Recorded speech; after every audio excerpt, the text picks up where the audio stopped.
दिल्ली आजाद हो चुकी थी और 11 मई से 31 मई 1857 तक दिल्ली की क्रांति की खबर बिजली की तरह सारे देश में फैल गई। पर दूसरे शहरों के क्रांतिकारी नेता ये निश्चय नहीं कर पाए कि वो अपने यहाँ तुरंत क्रांति शुरू कर दें या 31 मई तक इंतजार करें। फिर भी ये लपटें तो क्रांति की लपटें थीं, बगावत की लपटें फैली तो फैलती चली गईं। बुलंदशहर छावनी में 9 नंबर पलटन के सिपाहियों ने एक क्रांति के प्रचारक को पकड़ लिया। इस प्रचारक को पलटन के मुख्यालय अलीगढ़ लाया गया। अंग्रेज अफसरों ने उसे फांसी की सजा दी। 20 मई 1857 शाम का समय था। देशी सिपाहियों के सामने उस प्रचारक को फांसी पर लटका दिया गया। ये देखकर देशी सिपाहियों में क्रोध भड़क उठा। देखते क्या हो, ये शहीद देश की आजादी के लिए बलिदान हो गया और हम लोग खड़े खड़े तमाशा देख रहे हैं। अरे आगे बढ़ो और इन फिरंगियों का नाश कर दो। अंग्रेज डर के मारे कांप उठे। अगर तुम लोग अपनी जान बचाना चाहते हो तो फौरन अलीगढ़ छोड़ दो। और 20 मई की रात को ही अलीगढ़ अंग्रेजों से खाली हो गया।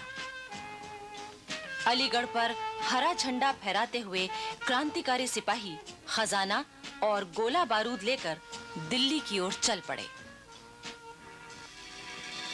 फिर क्रांति की लपटें मैनपुरी होती हुई इटावा पहुंची। इटावा के कलेक्टर ह्यूम ने पुलिस और जनता के प्रतिनिधियों से मदद मांगी कि क्रांतिकारियों को दबाया जाए, पर उसे कोई जवाब नहीं मिला। अंत में इटावा में मौजूद अंग्रेज सिपाहियों ने क्रांतिकारियों को दबाने की कोशिश की और लड़ाई छिड़ गई। अंग्रेज सिपाहियों के साथ मजिस्ट्रेट मिस्टर डेनियल भी मारे गए। बचे हुए अंग्रेज किसी तरह जान बचाकर भागे। मिस्टर ह्यूम तो महिलाओं के वेश में भागे। अब बगावत की लपटें बरेली पहुंच गईं। यहां क्रांति की योजना बना रहे थे नवाब खान बहादुर खां। बड़ी होशियारी से, सावधानी से, चुपचाप 31 मई 1857 की सुबह ठीक 11 बजे तोप छूटी और 68 नंबर पलटन ने क्रांति का बिगुल फूंक दिया। अंग्रेजी झंडा उतारा गया, हरा झंडा फहराने लगा। बरेली की क्रांति में अफसरों सहित अनेक अंग्रेज मारे गए। केवल 32 अंग्रेज अपनी जान बचाकर भाग सके। खान बहादुर खां पूरे रुहेलखंड के सूबेदार बने और बख्त खां प्रधान सेनापति।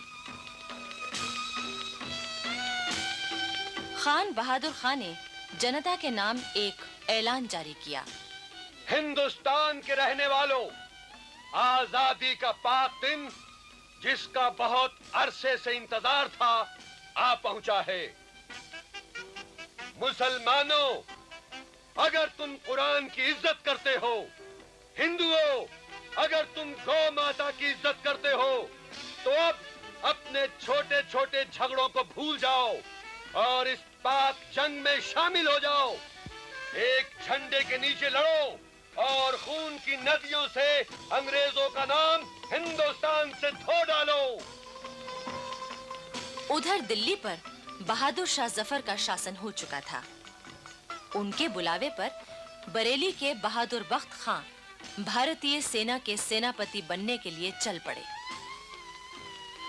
उनकी सेना के साथ शाहजहांपुर, बदायूं और मुरादाबाद से आई देशी पलटनें, तोपें और खजाना था। 3 जून को आजमगढ़ में 17 नंबर की पलटन ने क्रांति शुरू कर दी।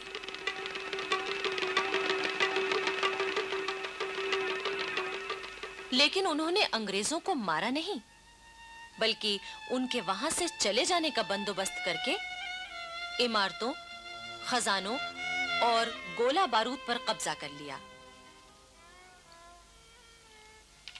4 जून 1857 को ये चिंगारी बनारस पहुंची।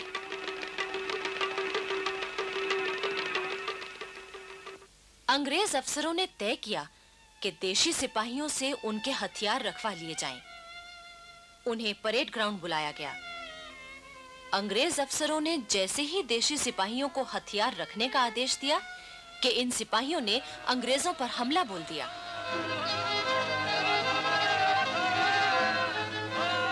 अंग्रेजों ने सिख पलटन को मुकाबले के लिए आगे किया, लेकिन मुकाबला तो दूर, वो अपने भाइयों से गले मिलने लगे। जब मुकाबला ही नहीं तो लड़ाई कैसी? अंग्रेजों को शांतिपूर्वक बनारस से जाने दिया गया। इलाहाबाद तो पास ही था, ये लपटें वहां भी पहुंच गईं। इलाहाबाद के किले में गोला बारूद और हथियारों का बहुत बड़ा भंडार, 6 नंबर की देशी पलटन और मुट्ठी भर अंग्रेज सिपाही थे। देशी सिपाही क्रांति के लिए तैयार थे, पर उन्होंने बड़ी चालाकी से अंग्रेजों को बहकावे में रखा।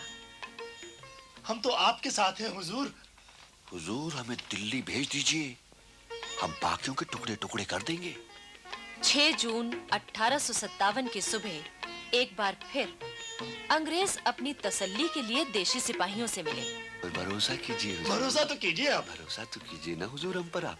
उन्होंने बड़े स्नेह से अंग्रेजों को गले लगाया। उसी रात जब अंग्रेज खाना खा रहे थे कि अचानक बिगुल की आवाज गूंज उठी। अंग्रेज घबरा उठे। इस वक्त ये बिगुल की आवाज कैसी? बैरकों से सिपाही अपने हथियार लेकर निकल पड़े। चारों ओर भगदड़ मच गई। इलाहाबाद में क्रांति शुरू हो चुकी थी। बहुत से अंग्रेज मारे गए, उनके बंगले जल गए। 7 जून 1857 इलाहाबाद कोतवाली पर हरा झंडा फहराने लगा। शहर में हरे झंडे का जुलूस देखने लायक था। जनता में इतना उत्साह आ गया कि छोटे-छोटे बच्चे भी हरे झंडे का जुलूस निकालने लगे। क्रांतिकारियों ने कैदियों को जेल से मुक्त कर दिया। सरकारी खजाने पर भी उनका अधिकार हो गया। रेल और तार व्यवस्था ठप पड़ गई। रेलवे स्टेशन पर क्रांतिकारियों का पहरा था। इलाहाबाद के स्वाधीन होते ही आसपास के गांवों में भी हरा झंडा फहरा उठा। अंग्रेजों के बनाए जमींदार हटा दिए गए और उनकी जगह पुराने खानदानी जमींदार फिर आ गए। अंग्रेज इतिहासकार मानते हैं कि उस समय इलाहाबाद में कोई भी ऐसा न था जो उनके खिलाफ न हो गया हो। बच्चे-बच्चे में क्रांति की भावना जाग चुकी थी। लेकिन इलाहाबाद किले पर अभी तक क्रांतिकारियों का कब्जा न हो सका था, क्योंकि वहां मौजूद कुछ भारतीय सिपाही अंग्रेजों की मदद कर रहे थे। आखिर प्रमुख लोगों ने मिलकर मौलवी लियाकत अली को शासन का कामकाज संभालने के लिए इलाहाबाद का सूबेदार बनाया। मौलवी लियाकत अली बहुत नेक इंसान थे। सब लोग उनका बहुत आदर करते थे। मौलवी साहब ने खुसरो बाग को अपना केंद्र बनाया। वो दिल्ली के सम्राट बहादुर शाह जफर को वहां के हालात की खबर भेजते रहे और इलाहाबाद के किले में मौजूद देशी सिपाहियों को क्रांति में शामिल होने के लिए पैगाम भेजते रहे। लेकिन इन सिपाहियों ने अंग्रेजों का ही साथ दिया। इस तरह इलाहाबाद के किले को छोड़कर सब जगह क्रांतिकारियों का अधिकार हो चुका था।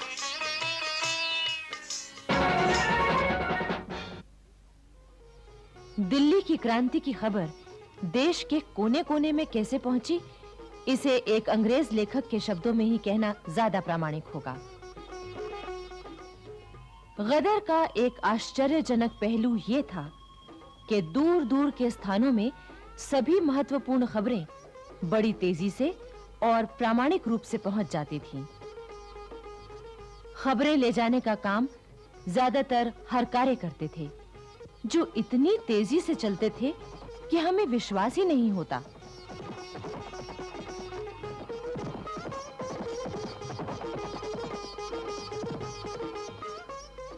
यही कारण था कि दिल्ली की स्वाधीनता की खबर नाना साहब को 15 मई 1857 को मिली और कानपुर में अंग्रेजी सेना के सेनापति ह्यू व्हीलर को 18 मई को, यानी पूरे 3 दिन बाद। बिठूर में उस समय नाना साहब के दरबार में उनके 2 भाई बाला साहब और बाबा साहब, नाना साहब का भतीजा राव साहब, अजीमुल्ला खां और प्रसिद्ध मराठा सेनापति तात्या टोपे मौजूद थे। दिल्ली की क्रांति की खबर जब कानपुर में फैली तो हिंदुओं और मुसलमानों की सभाएं होने लगीं।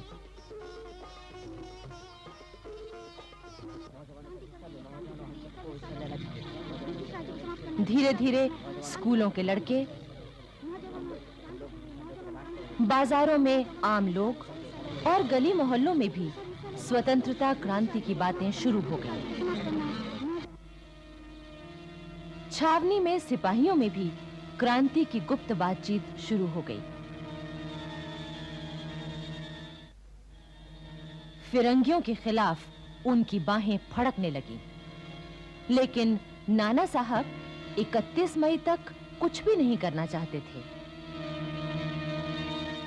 उधर अंग्रेज सेनापति व्हीलर को पूरा विश्वास था कि नाना साहब तो अंग्रेजों का ही साथ देंगे। इसी उम्मीद से उसने उन्हें संदेश भेजा कि वो आएं और कानपुर की रक्षा में मदद करें। लेकिन दूसरी तरफ व्हीलर ने अपनी रक्षा के लिए गंगा के दक्षिण में एक नया किला भी बना लिया था और पूरी किलेबंदी भी कर ली थी। कानपुर में क्रांति की बातों से ही अंग्रेजों में इतनी दहशत थी कि किसी झूठी अफवाह पर भी शहर के सब अंग्रेज अपने बीवी बच्चों को लेकर भागते और व्हीलर के किले में छिप जाते। 22 मई 1857 को नाना साहब अपनी सेना और तोपों को लेकर बिठूर से कानपुर आ गए।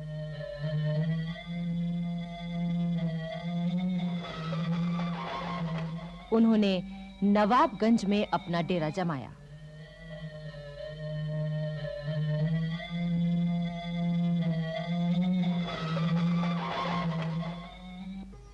तीन 3000 देशी और 100 अंग्रेज सिपाहियों के सेनापति व्हीलर ने बिना किसी विरोध के खजाने की चाबियां और तोपखाना उन्हें सौंप दिया। नाना साहब ने खजाने की रक्षा के लिए अपने 200 सिपाही पहरे पर लगा दिए। उस समय कानपुर की देशी सेना के मुख्य नेता थे सूबेदार टीका सिंह और सूबेदार शमसुद्दीन खां। 4 जून की आधी रात को 3 फायर हुए। यही क्रांति की शुरुआत की सूचना थी। सबसे पहले सूबेदार टीका सिंह घोड़े पर सवार होकर आगे बढ़े।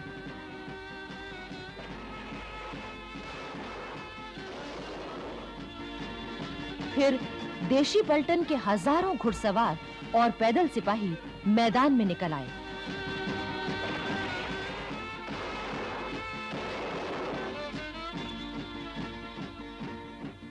अंग्रेजों की इमारतों में आग लगा दी गई।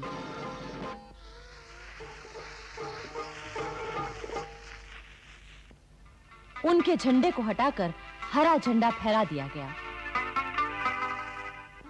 5 जून को नाना साहब की सेना भी क्रांति सेना से मिल गई। सब तरफ उनका कब्जा हो गया।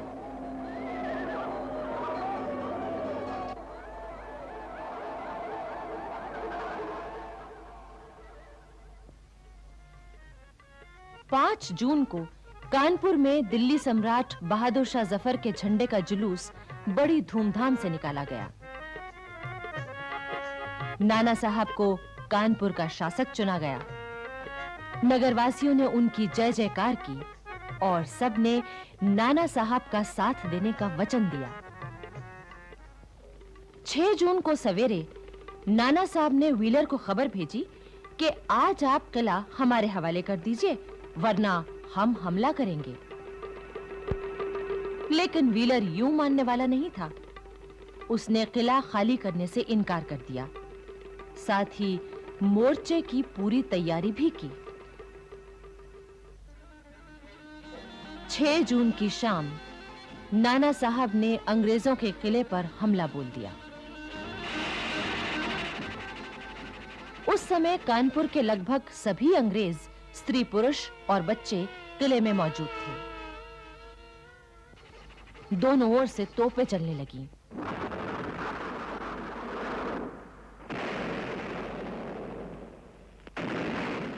दोनों ओर के सिपाही मरने लगे, घायल होने लगे। इस संघर्ष के दौरान कानपुर की जनता का हौसला बढ़ा हुआ था। महिलाएं भी बड़े उत्साह से जुटी हुई थीं। क्रांतिकारी सेना को गोला बारूद और खाना पहुंचाने के साथ-साथ घायलों की सेवा भी कर रही थीं। इसमें कानपुर की एक वेश्या अजीजन ने तो कमाल ही कर दिया। एक अंग्रेज इतिहासकार लिखता है कि अजीजन हथियार बांधे घोड़े पर सवार बिजली की तरह दौड़ती फिरती थी। दनदनाते तोप के गोलों और बरसती हुई आग की परवाह न करके वो तोपचियों को गोला बारूद पहुंचाती, सिपाहियों को खाना खिलाती, दूध पिलाती और उनका हौसला बढ़ाती। अजीजन निर्भय होकर छावनी में घायल सिपाहियों की सेवा भी करती और गुप्त संदेश भी झटपट पहुंचा देती। क्रांति सेना का आक्रमण इतना जबरदस्त था कि किले के अंदर अंग्रेजों की लाशों के ढेर लग गए। उन्हें दफनाने तक की जगह नहीं बची। जो जिंदा थे उनका बुरा हाल था।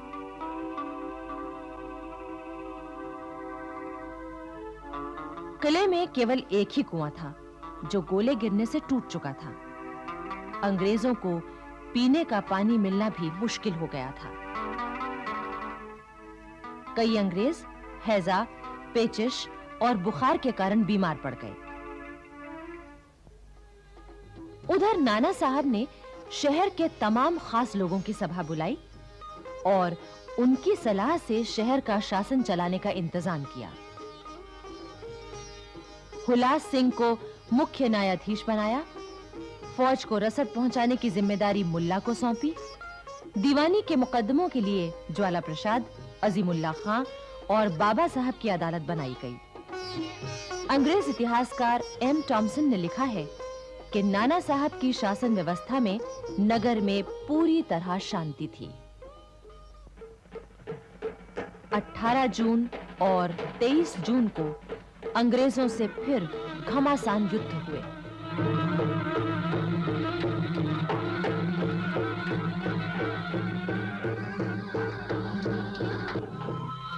आखिर व्हीलर ने घुटने टेक दिए। 25 जून को किले के ऊपर सुलह का प्रतीक सफेद झंडा लहरा दिया। तोपों ने गोले उगलना बंद कर दिया। अंग्रेज आत्मसमर्पण करने के लिए तैयार हो गए। 26 जून को दोनों ओर के प्रतिनिधियों की बातचीत हुई। व्हीलर ने जैसे ही अंग्रेजी में बोलना शुरू किया, अजीमुल्लाह खान ने उसे टोक दिया। हालांकि वो अंग्रेजी अच्छी तरह जानते थे। फिर बातचीत हिंदुस्तानी में ही हुई। 27 जून को किले पर बहादुर शाह जफर का हरा झंडा लहराने लगा। अंग्रेजों को हाथियों और पालकियों में बिठाकर गंगा घाट की ओर भेज दिया गया। 28 जून 1857 कानपुर नगर, छावनी और आसपास के तमाम इलाके से अंग्रेजों का नामो निशान मिट चुका था। नाना साहब ने इस मौके पर एक बड़ा दरबार किया, जिसमें 6 पैदल पलटने, 2 घुड़सवार पलटने, जमींदार और हजारों की तादाद में जनता आई। सबसे पहले सम्राट बहादुर शाह जफर के नाम पर 101 तोपों की सलामी हुई। इसके बाद नाना साहब को 21 तोपों की सलामी दी गई। नाना साहब ने इस मौके पर सबको धन्यवाद दिया। साथ ही फौज में 1 लाख रुपए इनाम के रूप में बांटे गए। इसके बाद नाना साहब बिठूर आए, जहां वो 1 जुलाई 1857 को पेशवा की गद्दी पर बैठे। उनका विधिवत राज तिलक हुआ और नाना साहब धुंधुपंत पेशवा बन गए। 1857 की क्रांति की तैयारियां झांसी में भी शुरू हो गई थीं।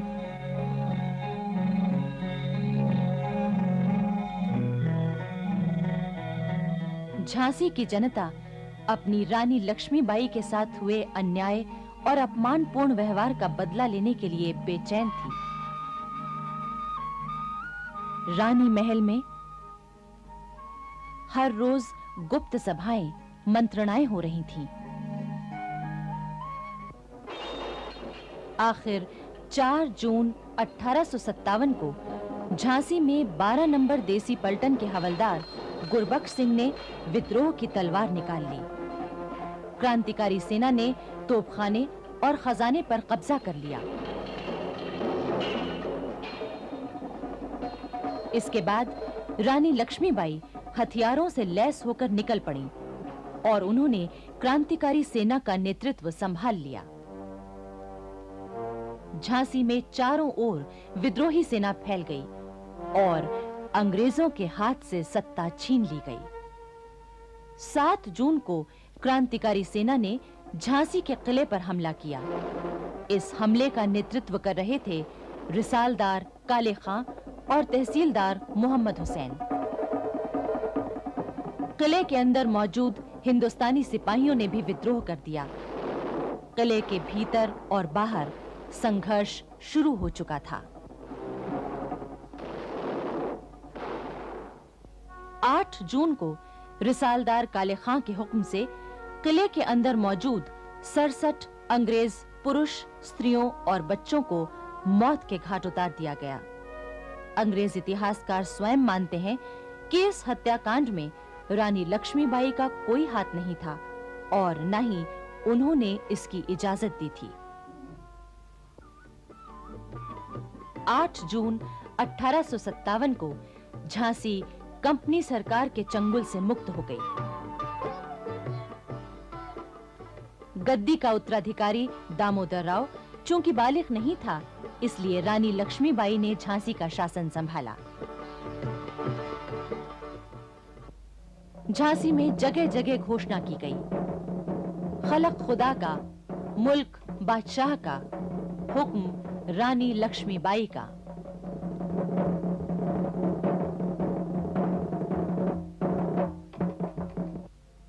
रानी लक्ष्मीबाई ने बड़ी सूझबूझ और समझदारी से शासन संभाला। वो दरबार में एक विशेष कक्ष में बैठती थीं। उस कक्ष के बाहर सोने के काम की चिकें पड़ी रहती थीं। द्वार के बाहर 2 द्वारपाल चुस्त पोशाकों में खड़े रहते। दीवान लक्ष्मण राव राज्य के आवश्यक कागज पेश करते और रानी उस पर अपना निर्णय सुनाती। रानी लक्ष्मीबाई की पोशाक भी पुरुषों जैसी हो गई थी। वो पाजामा और गहरे नीले रंग का कोट पहनती थीं। टोपी पर एक सुंदर पगड़ी बंधी रहती थी। कमर में जरी के काम का दुपट्टा बंधा होता और उसमें एक तलवार लटकती रहती। उसके साथ ही दमिश्क की बनी नक्काशीदार चांदी मढ़ी पिस्तौल भी लटकती रहती थी।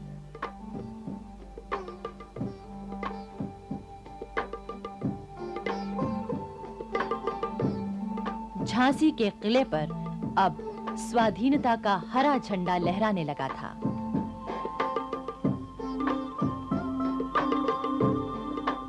रानी लक्ष्मीबाई ये भी जानती थी कि उन्हें झांसी की आजादी की रक्षा के लिए हर वक्त तैयार रहना चाहिए। वो सेना तैयार करने लगी। लोगों को युद्ध का प्रशिक्षण दिया जाने लगा। पुरुषों के साथ-साथ कई स्त्रियां भी युद्ध कला और शस्त्र संचालन की कला सीखने लगीं। इनमें रानी की 2 सहेलियां सुंदर और मुंदर भी थीं। रानी ने क्रांतिकारी सिपाहियों के नेताओं से भी संपर्क बनाए रखा और उनकी खबरें प्राप्त करती रहीं। उधर अवध में भी क्रांति की पूरी तैयारियां थीं। इतिहासकार लिखते हैं कि क्रांति की तैयारियां जितनी अच्छी अवध में थीं, उतनी देश में कहीं नहीं थीं। हजारों मौलवी और हजारों पंडित स्वाधीनता के युद्ध के प्रचार में लगे हुए थे।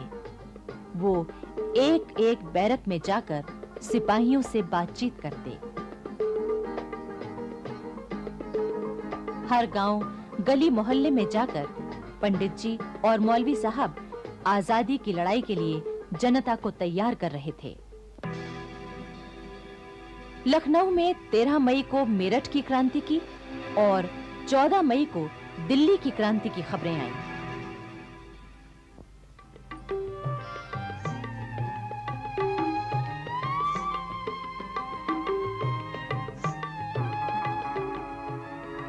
सर हेनरी लॉरेंस लखनऊ में पूरे अवध का कमिश्नर था। उसने क्रांति की खबरें मिलते ही मुकाबले की तैयारी शुरू कर दी। लखनऊ में रहने वाले अंग्रेज परिवारों की सुरक्षा के लिए उसने लखनऊ के पास मच्छ भवन में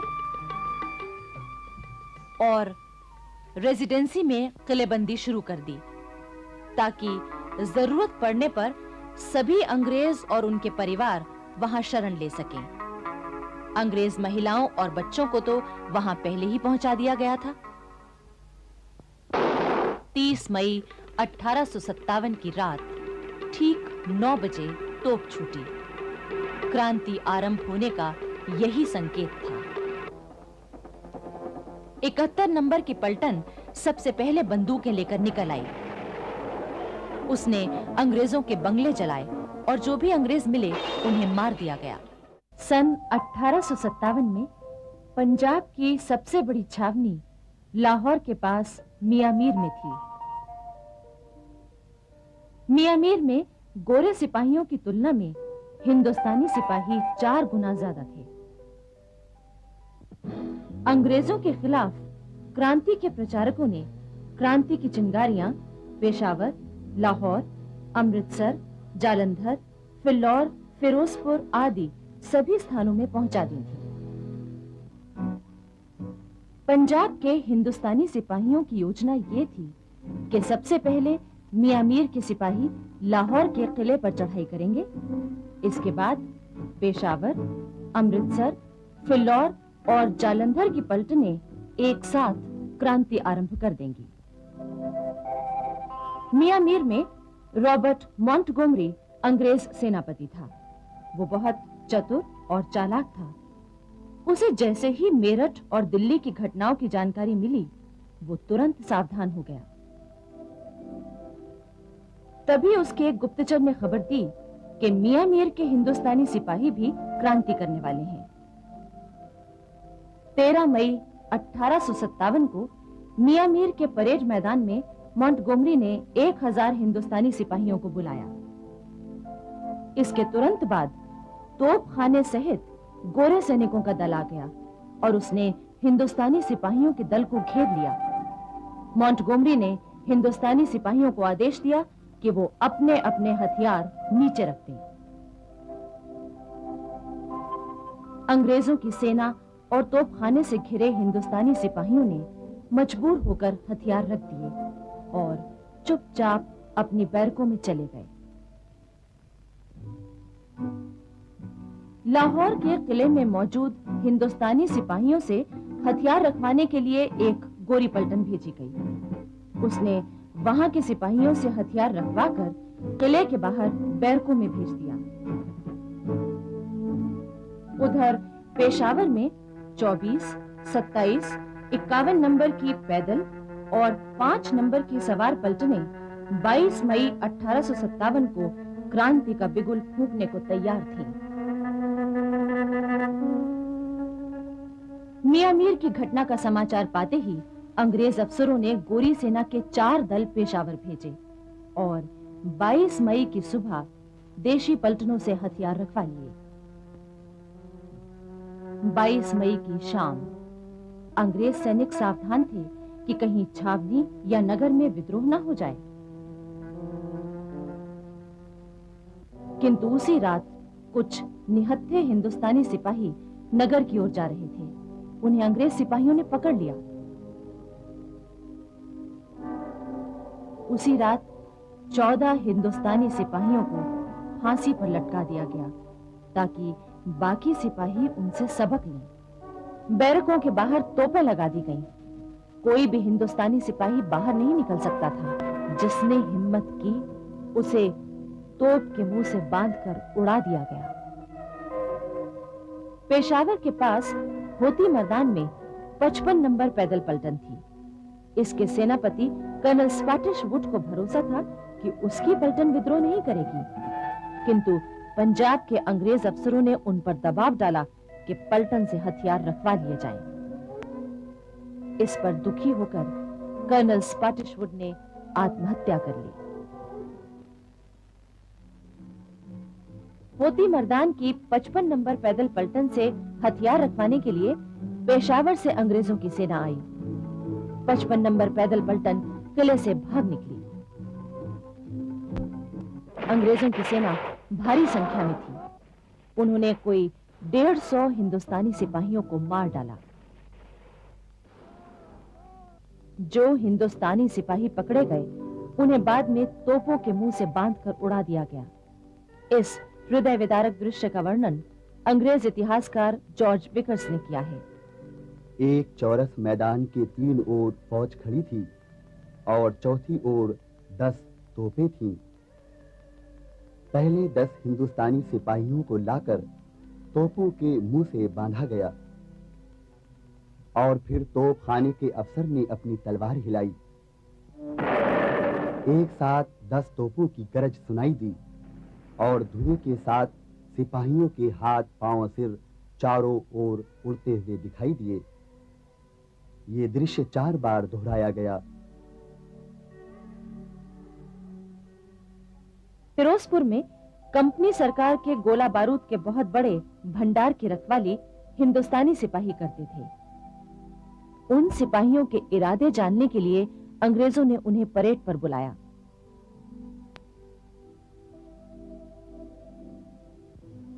फिर उसी दिन कुछ ही घंटों बाद फिरोजपुर के भारतीय सिपाहियों ने क्रांति शुरू कर दी। अंग्रेजों ने स्वयं गोला बारूद का भंडार जला दिया। जालंधर, फिल्लौर और लुधियाना की देसी पलटनें चुपचाप क्रांति की तैयारी कर रही थीं। 9 जून 1857 को आधी रात के समय जालंधर की देसी पलटन ने क्रांति का ऐलान कर दिया। वहां मौजूद अंग्रेज सेना के सिपाही और अफसर घबरा गए। क्रांतिकारी सेना बड़ी शान से लुधियाना की ओर रवाना हो गई।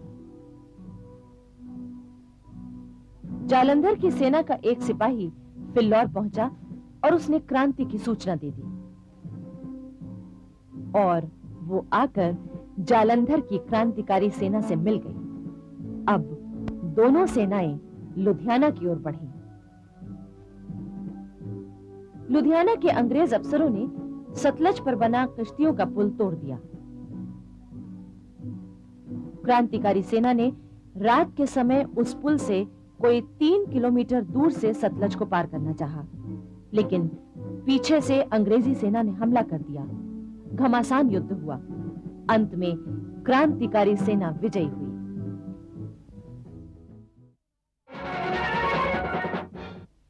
सन 1857 में राजस्थान के सभी राज्यों में अंग्रेजों का प्रभुत्व था। मारवाड़, मेवाड़, जयपुर, जोधपुर और कोटा में कंपनी के गवर्नर जनरल के प्रतिनिधि मौजूद थे। इन सब के ऊपर था एजेंट टू गवर्नर जनरल, जो अजमेर में रहता था। उस समय राजस्थान में अंग्रेजों की 6 छावनियां थीं।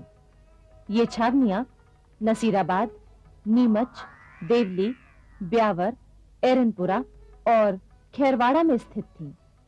इन छावनियों में 5000 भारतीय सैनिक थे। देश के अन्य भागों की तरह राजस्थान में भी शहरों और छावनियों में साधु और फकीरों के वेश में क्रांति के प्रचारक आए। उन्होंने सैनिकों में चर्बी वाले कारतूसों के खिलाफ प्रचार किया और विद्रोह की भावना जगाई। चर्बी वाले कारतूसों की बात सैनिकों में बिजली की तरह फैल गई। अंग्रेज अफसरों ने झटपट देसी सिपाहियों से कारतूस वापस ले लिए। सिपाहियों का शक और भी पक्का हो गया। तभी एक और अफवाह जंगल की आग की तरह फैली कि सिपाहियों को खाने के लिए जो आटा दिया जाता है उसमें हड्डियों का चूरा मिलाया जाता है। इन बातों को लेकर भारतीय सिपाहियों में विद्रोह की आग सुलगने लगी। वो आपस में गुप्त मंत्रणाएं करने लगे। नसीराबाद में मेरठ की बगावत की खबर मिलते ही अंग्रेज अफसरों ने छावनियों के चारों ओर गोले भरवाकर तोपें रखवा दी। अब तो भारतीय सिपाही और भी परेशान हो गए। कई जगह सिपाहियों ने अपने अंग्रेज अफसरों से उनके बदलते व्यवहार का कारण पूछा। साहब, क्या ये सब तैयारियां हमें दबाने के लिए की जा रही हैं? वो तुम लोग तो अच्छा आदमी है, ये सब तुम्हारी भलाई के लिए है। तो ये बात सच है। आखिर 28 मई 1857 को दोपहर 3 बजे 15वीं इन्फेंट्री के सिपाहियों ने क्रांति का बिगुल फूंक दिया। वो अपने अपने हथियार लेकर बैरकों से बाहर निकल आए। तोपों पर तैनात भारतीय सिपाहियों ने जरा सी भी देर नहीं की। उन्होंने छावनी पर अंग्रेजों के हमले को विफल करने के लिए